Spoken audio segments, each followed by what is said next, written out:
Энэ төсвийн хүрээний мэдээллийн тогтоолыг харахад эх оны төсвийн зарлага санхүүжилтийг 33.4 тэрбум 4 их найдад барина гэж тоо явж байна. Тэгэхээр энэ жилийнхээ төсвийн зарлагаа нэмэгдүүлэх үү гэсэн байр суурьтай байгаа юм байна гэж нэгдүгürt ойлгож байна. Хоёрт нь манай сангийн яамныхын энэ хэдүүлийн төсвийн зарлага санхүүжилтэнд бүтцийн өөрчлөлт хийвэл яасан бэ гэсэн санал байна.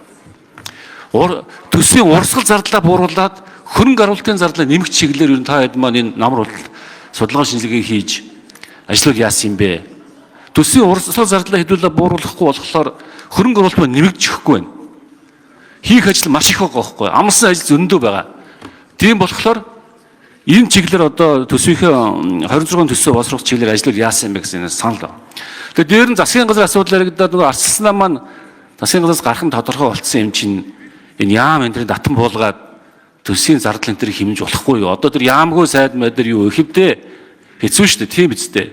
Энэ олон шадар сайдын чиргэж байхгүй бах ер нь тэгээд энэ бүтц центрээ сумгатхоод энэ урсгал зардлаа бууруулах яасан гэсэн ийм зүгээр санал байна. Манай сангийн яамных ерөн саяны одоо миний хэлсэн саналыг та хэд маань бас надад албан ёсоор албан бичгээр эргэж хариу өгөөч би хүсэж байгаа. Төсвөдөө бүтцийн өөрчлөлт хиймээр нь хэдүүлээ. Маш том бүтцийн өөрчлөлт хийж шинжилгээ хийжээд төсвийн зарлах санхүүжилтийг аль талаас нь хасах уу? Яаж хөрөнгө оруулалтаа нэмэх чиглэлээр ажиллах уу гэдэг нь надад албан ёсоор энэ гамбат тарга байж байна.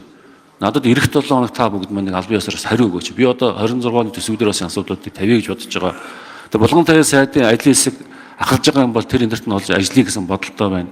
Тэгэхээр төсвийн зарлагт том бүтцийн өөрчлөлт шинжлэх цаг болсон гэж би бодож байгаа.